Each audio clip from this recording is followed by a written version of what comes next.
All righty. Hi, everyone. Goodness. Well, hey, thank you so much for letting me come and hang out and spend some time with you all. This is a real treat. Honestly, this is quite an honor to help close out and really bring this to a wrap-up and a close. But thank you, thank you, thank you. Look, I'd like, if I may, to tell you a story going back in time a little bit, going to about February of this year, but try to get into some incident response, some tactical stuff. I'll admit I lean a little bit more towards the tech, the nerdy, the geeky on the keyboard, tactical stuff that hopefully there's still a lot of really great lessons to learn from it. So I'd like to dive into an incident response deep dive, going over two different vulnerabilities that kind of get a little bit blurry and sort of merge together. So while I don't mean to get way too nerdy and tactical with the CVE 2024-1708 and 1709, I won't drag us down the rabbit hole too much, I hope, but I hopefully will have this be some fun for you and still something worthwhile and something interesting to dig through. With that said, I do need to cruise through the obligatory credibility slide, the intro, the hi, hey, hello. My name is John Hammond. Hey, look, I got my feet wet in a lot of cybersecurity stuff, starting with the U.S. Coast Guard. I was learning there at the U.S. Coast Guard Academy, where I tried to study some electrical engineering. From there, I bounced over to the United States and their Department of Defense Cyber Training Academy. They have a cyber crime center, and I wanted to be an instructor, curriculum developer there. That was a lot of fun. But it tends to get a little bit old trying to keep students awake for all that time of the day. You know, you like ride a unicycle and juggle a little bit, keep the heart rate up. But look, then I thought I'll be on the keyboard. I wanted to be an operator, so I moved over to the Defense Threat Reduction Agency as a red team cyber operator there. That, truth be told, had a lot of red tape and sort of slow-moving bureau stuff. So I finally found my home where I am now, over at Huntress. Truth be told, that's just, hey, the day job, but I'm a principal security researcher there, and really it's a labor of love. It's really fulfilling because we try to bring cybersecurity to what we say, the 99%. And I know that's like a cheesy slogan, but really that's to, hey, offer some security and a security platform to managed service providers, small mid-market businesses, and we've grown to a really awesome and super duper happy degree to support a lot. But I do know that that means, okay, defense, I know that means blue team, and I know that means protecting a lot of mid-market, a lot of small, medium businesses, and managed service providers. And some folks might be a little bit more familiar with a lot of my online activities, and with that I am extremely grateful and very, very fortunate and blessed with all the support, either on YouTube or Twitter or LinkedIn. So if you see me out there making a fool of myself, you can totally track me down online. But look, I'd like to try and tell the story, again, hearkening back to earlier this year, February, with some software, with some applications, some programs that folks might be familiar with. I have a hunch a good many might be, of Screen Connect. This is ConnectWise Screen Connect, and it's code, it's software. It's a program and application that is really meant for connecting to screens, hence the name. It's like remote troubleshooting, remote debugging, hey, offering the capability for a technician, for tech support, for someone to remote control your computer to solve a problem, to help fix their printer, to help configure patches, but that does mean it's remote control. Like you might think of TeamViewer, or you might think of AnyDesk, or you might think of UltraView or RustDesk. There are plenty like this, but Screen Connect, this ConnectWise Screen Connect, I think used to be called ConnectWise Control, is ubiquitous. Honestly, it's just all over the place because it's good. It works very well. And the user, the administrator, or the technicians has this cool little dashboard where they could click in to any other computer that they need to control, to configure, to patch, to update. Maybe there are some things you'll do in the moment for like a quick one-off session to just troubleshoot and debug, or you'll have really persistent access to each of the computers that you, with good intentions, are trying to protect, configure, update, and work with. That is Screen Connect. But a lot of managed service providers, a lot of small and medium businesses are really using this thing to either work with their clients, to work with their partners, and it's, again, just huge opportunity when it's something in the crosshairs of maybe an ill-intended threat actor. think of, oh, your remote monitoring and management capability, RMM solution that I know a lot of folks think of, that's Screen Connect. But it had a little bit of an oopsie. It had a little bit of an accident, mishap, and something that we could drill down into to learn a little bit more. So hearkening back, I know I mentioned February of this year, and I'm, if I may, going to get a little bit behind the scenes, going to show some Slack DMs, direct messages, and conversations that we have with our team, so you can kind of see how this all unfolds. But Jamie, my boss, truth be told, tagged and pinged myself and Caleb, a good friend and coworker. This is pretty late in the evening. This is about 6 p.m. Where we are, and it's funny, I know it's a Monday. Jamie says at least it's a Monday and not a Friday when there's some new knowledge base or security advisory or update, some critical awareness notice for software. But Caleb and I were just goofing off. We were in the middle of the evening, so we're just playing video games, and we're thinking, oh, goodness, there's another call from work, another something from the boss. But hey, we got this notification with this article with ConnectWise, the provider and the author of this Screen Connect software, sharing, hey, we have a security bulletin, some news, and some update for this version of Screen Connect, 23.9.8. And you might be able to see, I hope it's not too hard to read with the text there, but this spawns a thread, this spawns a whole lot of us dumping into the conversation, and this is where we start to get the team spun up into action, right? This is when, we are sounding the alarm to kick off a process that we like to call like rapid response, where it's genuinely, literally, how many folks, how many people, how many team members can we get together to go fight this thing, whatever it might be. So a little bit of a cheesy meme there, but this was the security bulletin, the knowledge article and the update, the notice that they had shared.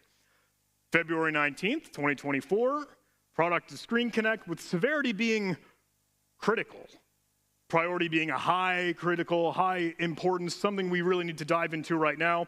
And I note, and I don't know how well the text is visible on the screen, but they say, look, this is something that is a tonight problem, not a tomorrow problem. This is going to be a big deal, and it needs your immediate attention. Immediately upgrade or patch to the latest version of Screen Connect, 23.9.8. And prior, there was some big, scary, spooky vulnerability that threat actors, adversaries, and hackers could compromise, could exploit and take advantage of that Screen Connect instance. And again, I mentioned this is when we're starting to get the team up in action. This is where we have the Avengers Assemble sort of moment, and we suit up and we spring into action, wondering what the heck this thing could be. Because it's Screen Connect. I try to add enough background context at the start to say this is a big software used by hundreds, tons, thousands of those managed service providers, our partners, businesses, and organizations all out and about. So we thought we would take a look. We thought we would do some reverse engineering, and I promise this is the first and last time we'll have code up on the screen. Please, I don't want to have anyone's eyes glaze over. I don't mean to drag you down through this, but that is the process, really. As we're getting nerdy and geeky, we try to pry this thing open, and we'll try to analyze, reverse engineer, and understand what is that software made of? How does this application work, and where are those gimmicks? Where are those whoopsies, those accidents, and those mistakes that could really be taken advantage of, leveraged, and compromised by an adversary, threat actor, and hacker. And there is an interesting process in this, if I may say. Thankfully, because they have now shared an update, we get to do something that kind of speeds up and streamlines that work, that reverse engineering, that analysis. We can do patch diffing, where we could look at the differences genuinely between what was the latest version now that they've released and the old version. And we could find the delta. We could see the difference, what has changed, where, when, and how, in those snippets of code. And Caleb, I'll admit, is one of the genius wizards over on our team, a good friend of mine that I had gone to school with over at the US Coast Guard Academy. But he picked up on this interesting thing where you might be able to see just on the left-hand side the arrows over on the far end that say, hey, this was in the previous version of the software, but might have differed in that new version. And he's thinking and rumbling around this idea, I wonder if you could set up or install or configure like a first installation wizard. You know, the first time you install new software, you get to configure all the settings. What if you could set that up even if it has already been set up before. You'll see some of the changes in the code, and I don't, again, mean to make that too nerdy here, but there was an if statement. It was just a conditional that would say, hey, you're trying to visit this page to set up the application in our setup wizard, but it's already been set up. Normally, it would not let you do that. But this gimmick, this idiosyncrasy, this little mistake said that you totally could.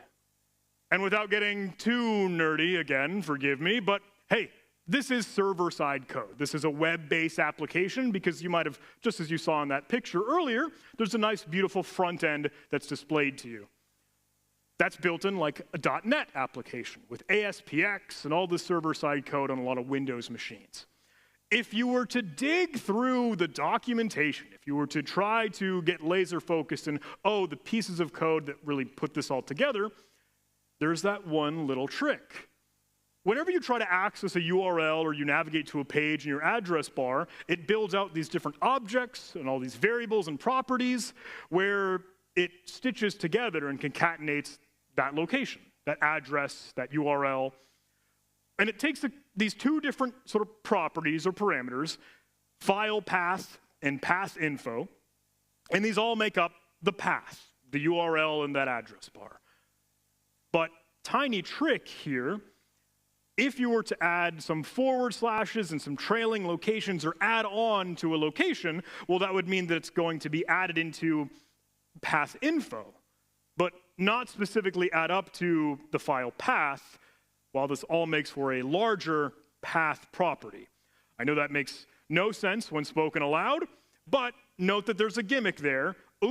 We could hide in some capability where only the application is looking at one of those properties and not all that it should be.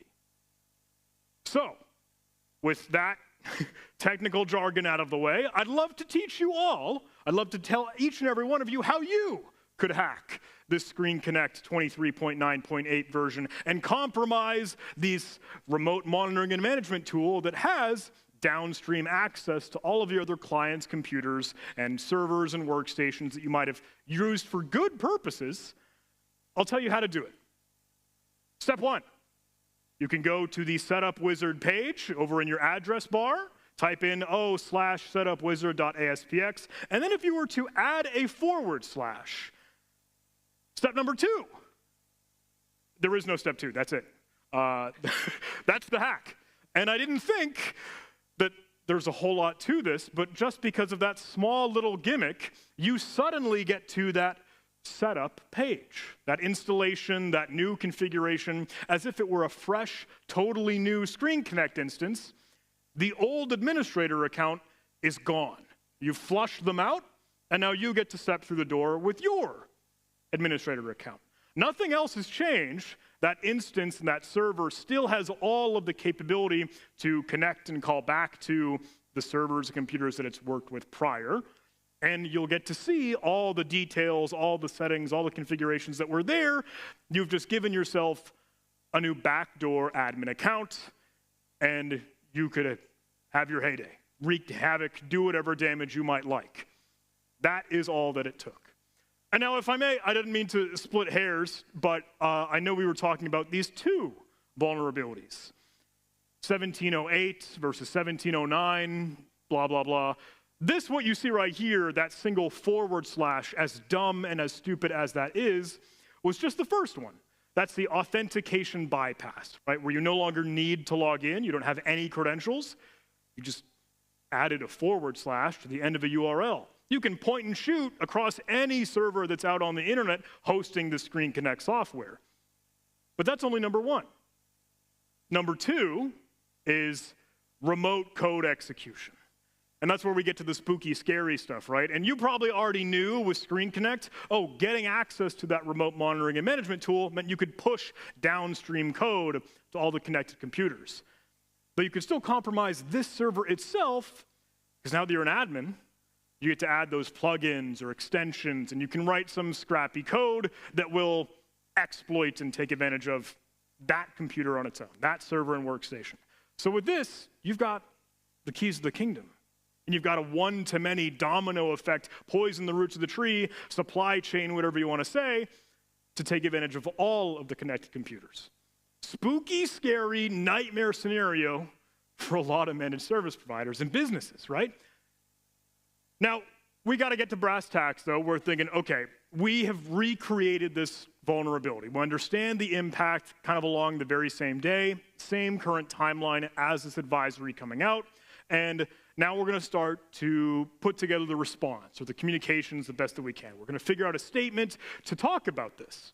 And because we really like to, we want to get that transparent information out and about, but we realized this is kind of hard to talk about because the mitigations or like, the response you might do to investigate and analyze whether or not you've been affected. If you're looking in the logs and you were telling you folks to look for a / well, that is telling threat actors and adversaries and bad people how to exploit this all the very same. Super duper weird scenario where like the incident response work, the analysis investigations, the mitigations, the remediations, everything that we could say to help people will inevitably end up arming threat actors and helping them exploit and do damage with this. So this was a super weird ethical conundrum, rock in a hard place.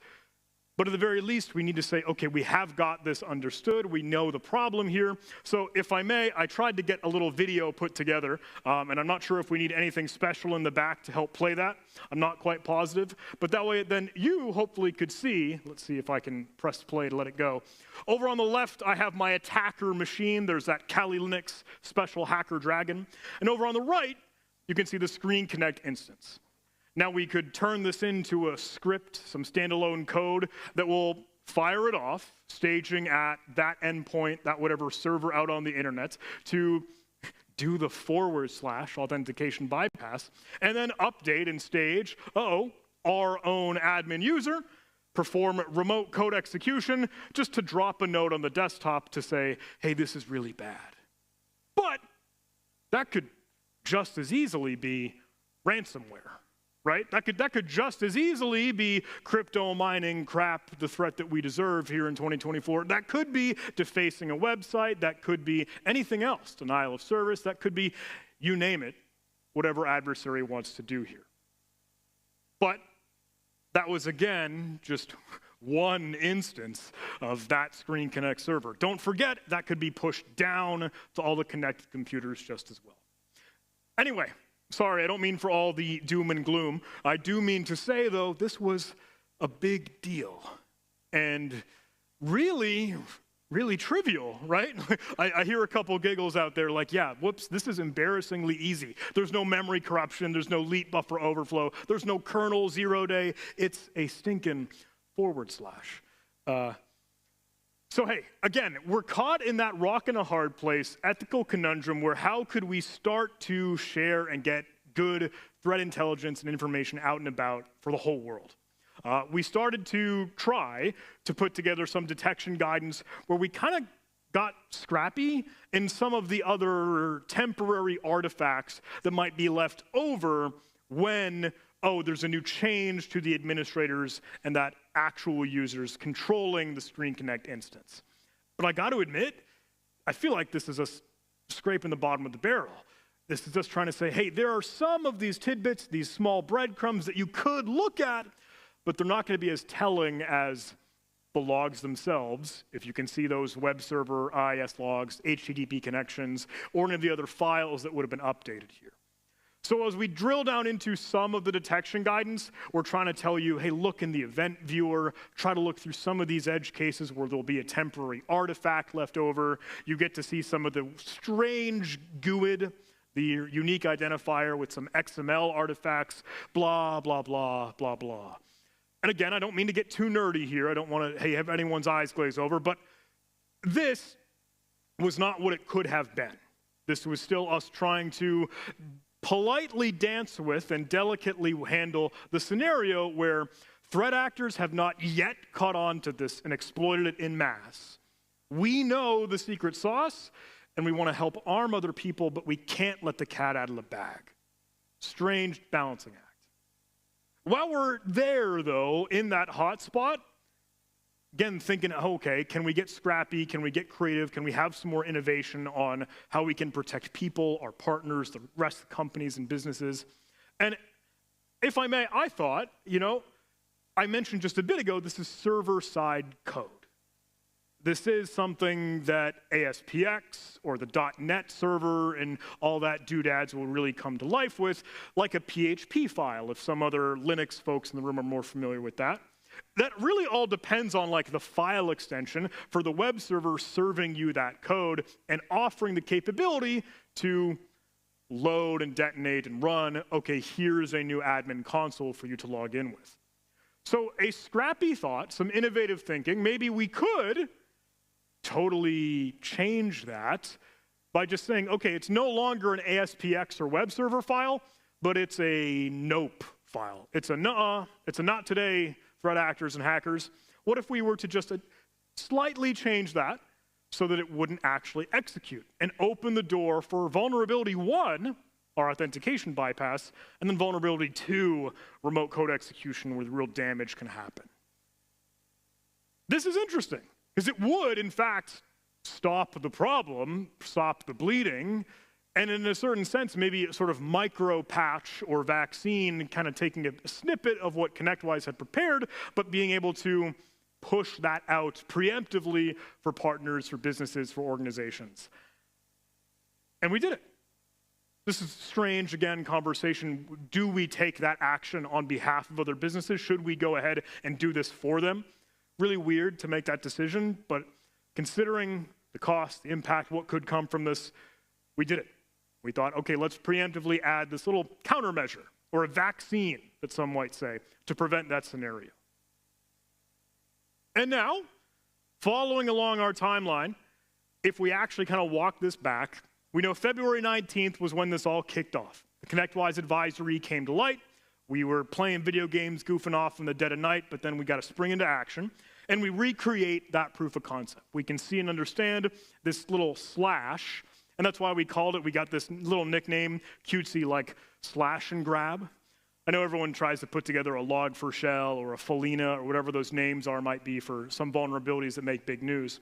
So we call this slash and grab, and we've recreated it, but we do not share or publish that proof of concept or exploit, because that would just be handing the gun to the threat actors. Bad idea. February 20th, we try to get out some of those detection guidance, try to do the best that we can in talking about this for mitigation's sake, and then we try to put out that little vaccine, that countermeasure, that small, tiny trick that could save the day.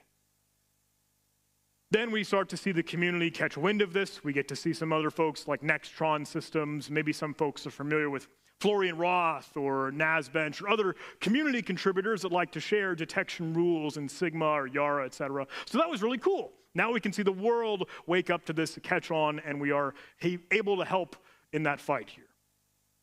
And there has not yet been a proof of concept or public exploit hitting the streets.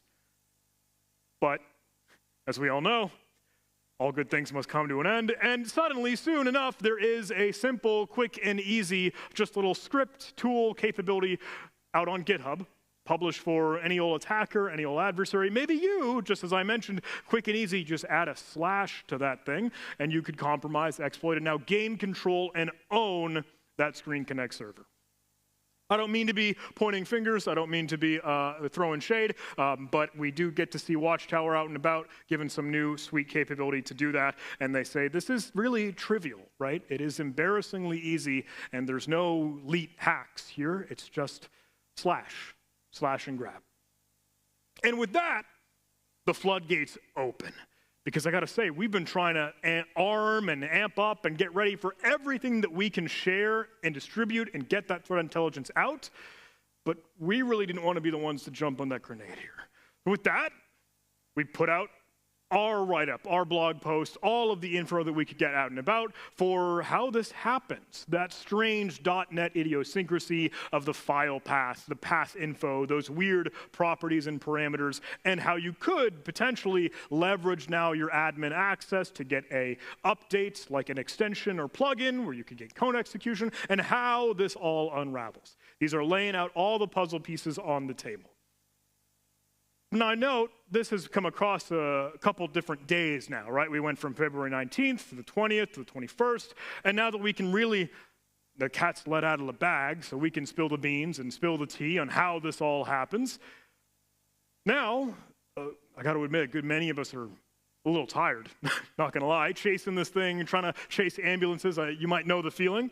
And I am grateful. I am extremely grateful for our Security Operations Center, because that is something that, hey, they're really the ones doing the grunt work. They're the ones on the dashboard, triaging alerts, looking through notifications all the time, day in and day out. A lot of the research folks, we just kind of get to explore and tinker and play with what's new, hot, and flashy. SOC is really doing the great work. So kudos, if I may, to our Security Operations Center, and truthfully, a whole lot of the analysts that are across the pond. We've got some folks that are over in the UK, some Australia, some all over the world, so that we don't have anyone working the graveyard shift. And I hope maybe this is a good testament and maybe a good notion for you all, just in case. Hey, make sure there are fresh eyes on glass. Not to use that buzzword, but really, genuinely, making sure we can follow the sun model and no one's awake until 2, 3 a.m. unless they want to be. And with that, they put together, all of our UK, Australian analysts put together an incredible write-up on what they are now seeing as the internet in the world is caught on fire. As the Screen Connect exploit has hit the streets, it's easy. Hey, you grab it off GitHub, load the gun, fire it away. This could be spraying and praying any single Screen Connect server out and about in the real world. And they were the ones that were up, at least from my perspective, in the dead of night, given that time delta. But I'm extremely grateful for all of their hard work in this incredibly beefy write-up, if I may say. There's a lot to scroll through here, but they covered, and if folks are willing to take a look, I won't drag you through the whole article, but we saw, of course, deploying ransomware, just as I mentioned. A little bit of a gimmick here. A lot of the tradecraft that we saw there was Lockbit, and folks in their ears and eyes might pick up because they're thinking, wait, Lockbit, around that time, weren't they on a break? Weren't they in like a hiatus, sabbatical, if ransomware cybercrime syndicates do that? Sort of, kind of. Lockbit 3, or their Lockbit Black version, was the one that was leaked over in September, just a little bit before 2023 timeline.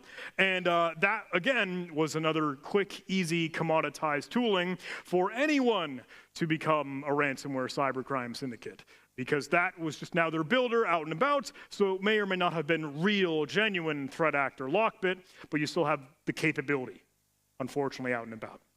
We got to see enumerating the environment, simple reconnaissance, looking for those network shares, looking for any other Active Directory capability, looking for printers, looking for whatever servers or workstations are out and about, and running crypto miners. Boring, dumb, stupid, but I guess it's a slow way to make money, fast. Installing additional remote access tools. This is kind of interesting. For one thing, Screen Connect on its own is an RMM. It is the remote monitoring and management tool. But they will add persistence into their own persistence to keep adding the redundancy. So threat actors and adversaries, hey, trying to make sure they've got a foot in the door. A really common one we saw was Simple Help. If folks are familiar with that, there's a Simple Help C2. Or you could just as well add a Screen Connect client to your Screen Connect server and get very meta in Inception if you wanted to. Downloading a whole lot of other tools and payloads, especially Cobalt Strike. That's one of the huge, massive post-exploitation frameworks. And everyone might kind of groan and roll their eyes, saying like, oh yeah, more of that, yeah. It is genuinely, though, probably the easiest thing they can reach and grab. There is one other note that I would add in a little bit more persistence, and especially I think one that I did want to drill down into so you could see the Lockbit 3.0 in action here. Kind of the cheesy process chain, the graph as to what looks from here, there, and when, funneling down to Screen Connect service finally running, and then underneath it, what might be able to be shown there in the very bottom corner, LB3, that Lockbit 3 executable. Forgive me, nerdy stuff, but some of those might be interesting for you. Has anyone ever heard of Google Chrome remote desktop? That's a thing.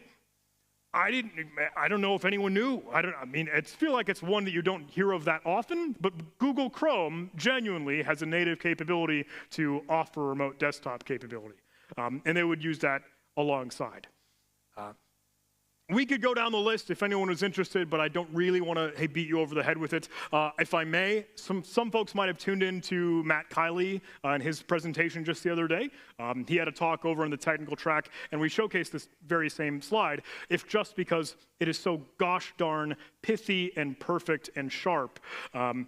Matt Kiley is a good friend at Huntress, and Dre just as well. He's one of our security operations center managers in the United Kingdom. And he said, look, while we're enumerating this laundry list of crap and code that the threat actors put out there, I know none of it is all that cool. It's not all that elite. It's not sexy. It's stuff that we've talked about, screamed and shouted about forever, for all too long.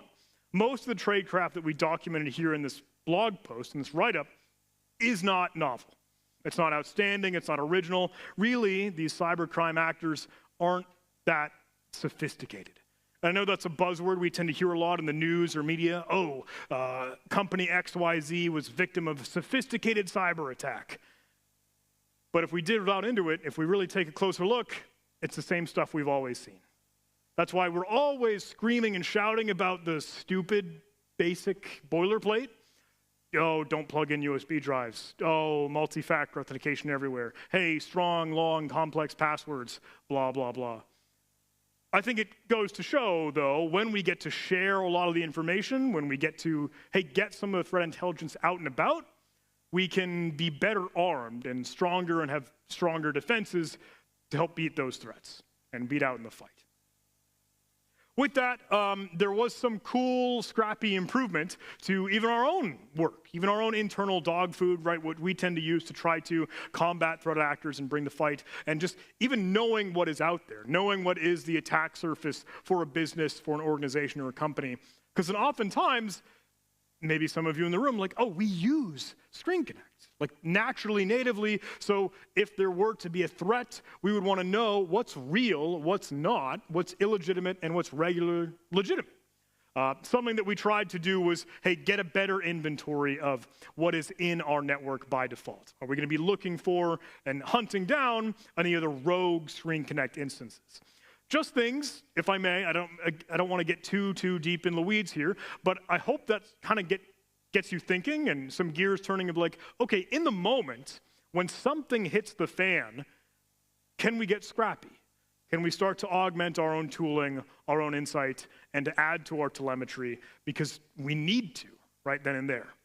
I will beat up that point a little bit later, but I would like, if I may, to share kind of a safari ride of that sweet Security Operations Center work. Because I think this is real, I think this is genuine, I think this is, what we were all chasing in the moment. And I think that might add to the frenzy when you're in a remote environment, when folks tend to be working from home, which may or may not be the norm, maybe for you. But some of our analysts were saying, look, we're getting a flood of these alerts in our managed service queue or multi-service queue. About 117 at the moment, it's just popping off, all from Screen Connect and downloading from this transfer.sh website. I don't know if folks have seen that or heard of that. It's equivalent to like a paste bin, paste.ee, where anyone can just slap some text, some data up on a website, and now it's public to the whole world. They would use that to stage another payload or some other code and execution that would follow soon in their attack chain. This spawns a giant thread of 152 replies as we're all still learning and trying to chase it. Dre in the mix says, we see some instance ID and all these Screen Connect IDs that have been compromised, delivering Cobalt Strike, of course. And that's actually present on 7 other hosts and other machines that they've reported, that they've got out and about. Faith is continuing up and again. We see that lockbit still up in action. Granted, may or may not be the real lockbit threat actor. Chatting about, what other IT department could very well be compromised. And I've redacted a lot of the hosts and endpoints here. I acknowledge not the most pretty thing to read or look at. But I do think that goes to show just how frequently and how easily and how rapidly this would spread out. We got to see JB start to take a look at some of the more of the interesting tradecraft And I mentioned some of the enumerating of different hosts or different other resources available in the environment. Oftentimes they would end up using some payloads and stager that, this is probably super duper tough to read, forgive me, but trying to say, hey, can we actually get any update.dat files or fake PDFs or parts of the attack chain that will look legitimate, but clearly are not. And another tidbit, I don't mean to get too far gone here, but this, I think, was a cool one because they would use some of the PowerShell capability to reach out and grab enumerating the environment, like their hostnet, or other computers or other capabilities that they might have. This is one that we see pushed downstream to other endpoints because Screen Connect on its own, the server and the application, will run as a system service that means NT authority system. That means the highest level of privileges on that Windows host, above administrator, so they've got the keys to the kingdom. They can do whatever they want. But when Screen Connect is used on other hosts or you're connecting to another computer to do that remote troubleshooting, to do that debugging, that could be any other user. That could be Joe Schmo, that could be Alice, that could be Bob. They might not have that system capability. So they would try to use this smart syntax to just exfiltrate and pull out what is the environment that I'm in, what user do I have, what host am I up against, et cetera, et cetera. Just trying to tag and collect all the possible victims. Started to see this more and more with Josh, started to see more and more, and I realized this is going to be a longer, basically useless slide of just how many specific hosts had now been compromised and now things in the works. I don't think that's all that valuable for you, but I do think when we start to summarize, when we get to the end of this long little extravaganza here, look, we're sending these IR, incident response, or either infection reports to organizations and endpoints. We sent it for over 1,500 endpoints, like over 1,000, over 1,600 endpoints that had a vulnerable version of Screen Connect. Whether or not they were exploited or compromised yet, they were in the crosshairs and very well could be soon. And what we had tried to do with our little micro patch or the vaccine or countermeasure was about 600, 669, almost 670 different endpoints. And that might be due, and the really large delta is because of either the hosts are offline, we don't have the capability to connect to them, or an old version of Screen Connect where it wasn't going to be appropriate to have that patch deployed. This goes on and on and on. We got to see some of the threat actors trying to enumerate different exclusions for antivirus, try to see where could they hide their payload, et cetera, et cetera, et cetera. And I don't mean to drag you down the rabbit hole on all of those. I don't mean to, hey, keep trying to show you the tech and the nerd stuff, because I don't know if that's super duper valuable. But I will start to wind this down, because I hope, while we've been laser focused on this one example, on this one, mass of two vulnerabilities, really. The simple, tiny slash and grab authentication bypass with just a simple / 1708, and then how that could be leveraged to go beat up remote code execution, 1709. There's much more sinister damage there in that supply chain threat of that latter one. But I think whatever you might be thinking or what you're going to end up taking away from here, this talk, this presentation, or any of the others that you've had here at BSides Cayman Islands, I know there've been a whole lot of cool conversations about cyber resilience and cybersecurity and the big kind of approach that we want to have while we protect and defend. The recurring theme I hear a lot of that is planning and preparing. And I have a hunch that's the big motivating thing that we tend to get when we go to a conference, when we go to an event. Like, hey, now we're pumped up, we're gonna go back to the office, implement all those cool things that we learned, and prepare and plan. I also tend to think that doesn't always happen because life gets in the way, because other new things pop up, or because other work gets in the way, and everything that you had big, wide-eyed ambition to plan and prepare for sometimes still gets kind of kicked down the road. And I don't mean to be doom and gloom. I don't mean to be pessimistic there. I just think there is a certain amount of reality in that.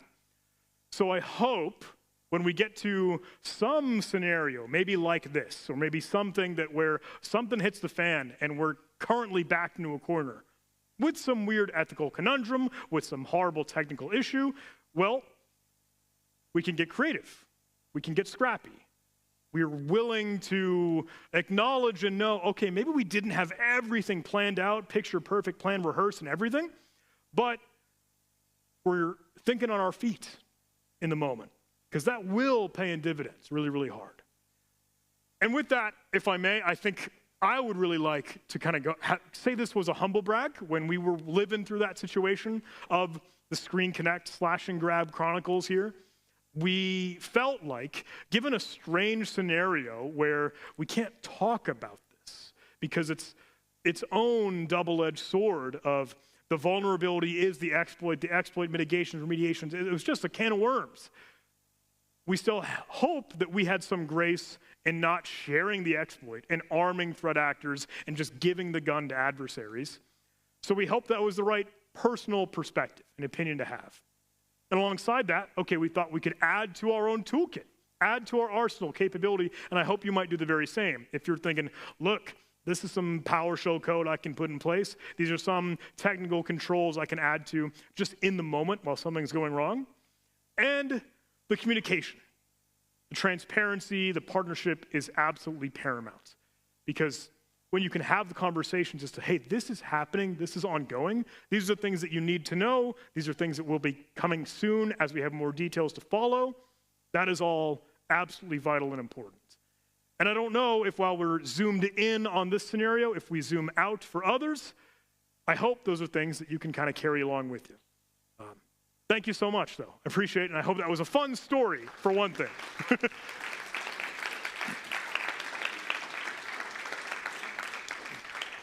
With that said, I am early. I would love to nerd out with any of you if there are any questions, if there are any thoughts, good, bad, or ugly.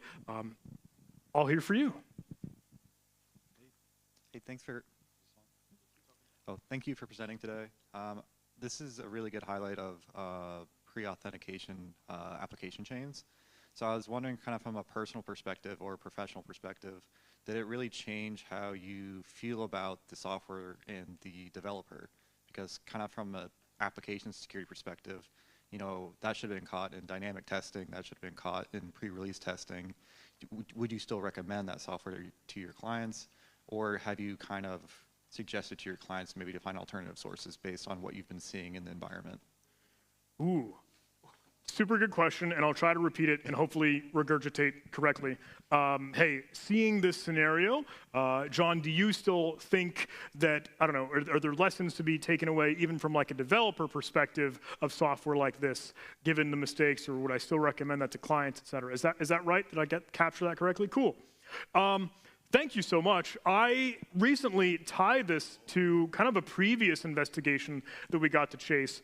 And I don't want to fall down, I don't mean to go on a tangent, but previously we saw another handful of different servers and other workstations and other hosts that were compromised, all from different organizations, all at the same time. So we're thinking like, oh no, another doom and gloom, another nightmare scenario, some software, some way, somehow is vulnerable and being exploited in like another nightmare scenario like this. Speed running through that story, turns out it was a wrapper around Microsoft SQL, and they all had default credentials, which could parallel well to this. They were thinking, oh, at this point, Screen Connect scenario, it's as if there were no credentials at all, but in this other scenario I'm kind of cooking up, well, everyone knows the default credential. So that gets my gears turning on like, is that what we're aiming towards, and who do we particularly blame? Because when we can point the finger and say, oh, the technician, the administrators, sysadmin, or network engineers, they should be the one where the onus is on them to fix this and have those credentials changed.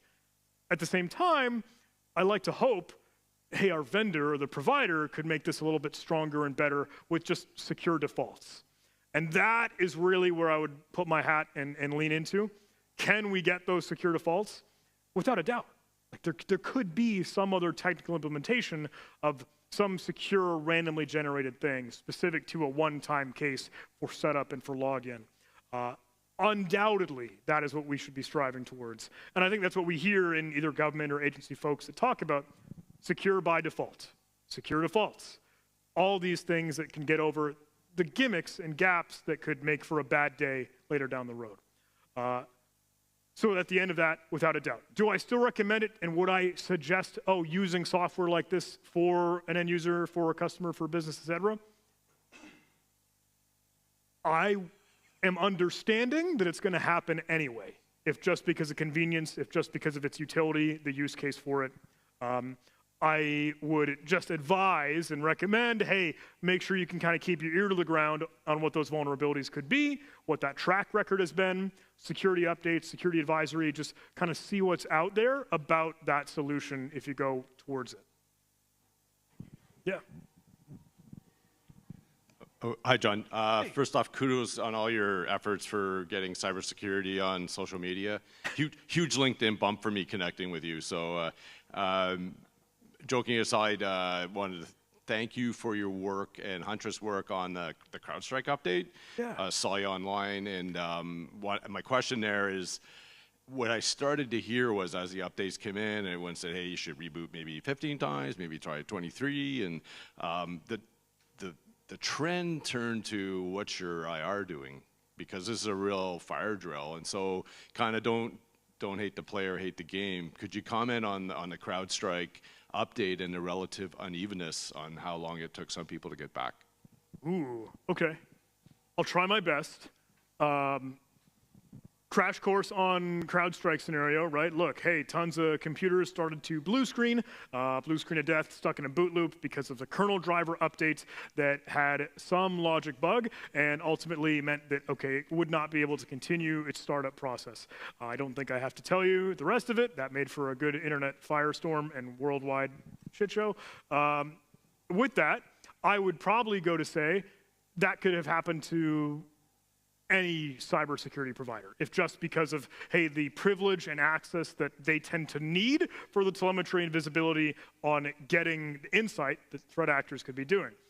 Not gonna lie, Huntress, myself, other vendor ABC, product XYZ, and I don't wanna do sales pitch crap, but they're gonna have a kernel driver. We have a kernel driver. That could happen.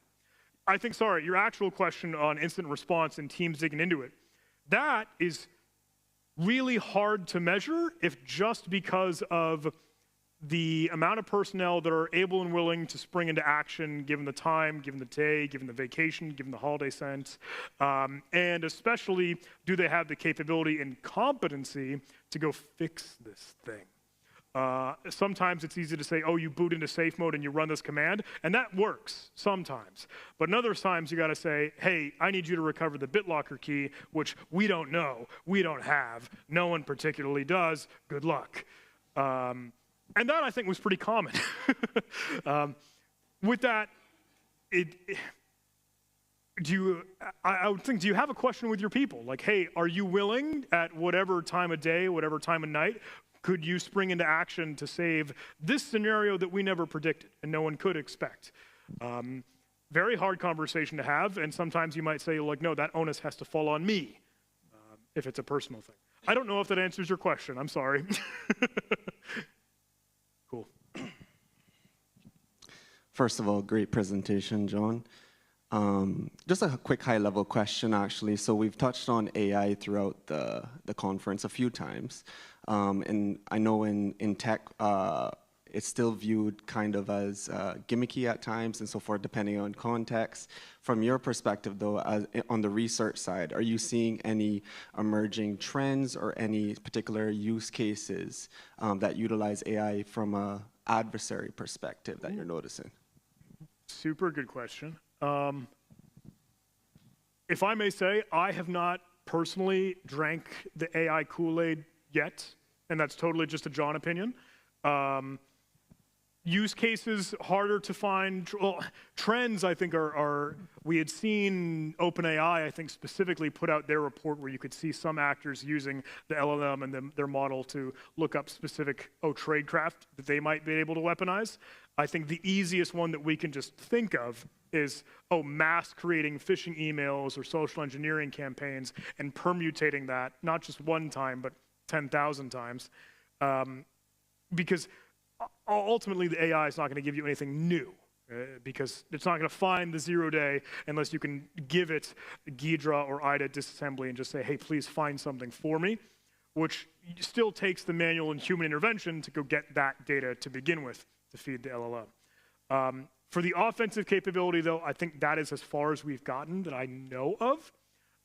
If I may say, I think there is much more fun and interesting stuff in the defensive bucket. However, I think that's going to have a whole lot of nuance because it's going to have some human-in-the-loop guidance thing, people in the mix some way, somehow. I do really love the idea, though, of baselining and taking a good benchmark of what is normal in your environment and then having at least the assistant AI buzzword help and detect these anomalies, help detect what's weird, what's odd there. I haven't seen that done at a wide or large scale for it to be impressive yet, though. I don't know, does that answer your question, sort of? Cool. Hi, John. Great presentation. You have a gift to be able to take something that's geeky and really tell a real meaningful story from it. The question I have, though, is, so my understanding is that you proceeded to patch or release the vaccine without permission, or it's a risk that you took. What would have inspired you guys to do that? Like, is there some kind of, was it covered in an agreement? Like, did you have any legal basis to do something like that, or was it just simply a risk that you were just doing the right thing? Yeah, that is always a strange gray area. Our in-house legal team is on board and cool and understanding, and we are authorized to do it. It is something that we are always, that we find is a very rare and strange scenario. The only other time I think that has ever happened where we have made a proactive thing where we want to push a preventive measure was Kaseya ransomware incident way back in 2022, where we had that small, simple file. If there were an extra agent file, it wouldn't be able to download and continue the attack chain.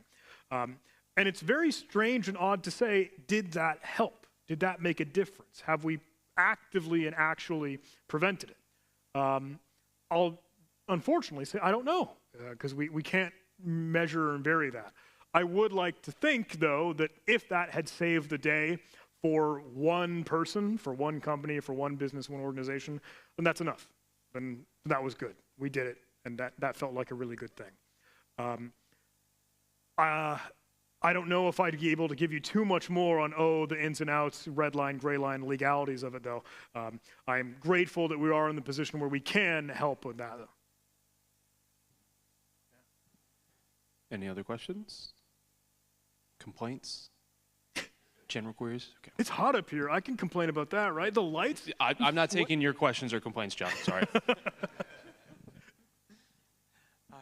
I'm sorry, that guy kind of stole my question, but I'm still gonna try to ask it. So they patched it, right? They officially patched it, but you still went out of your way to call the Avengers, right? I'm wondering, and you just commented that you did that before as well.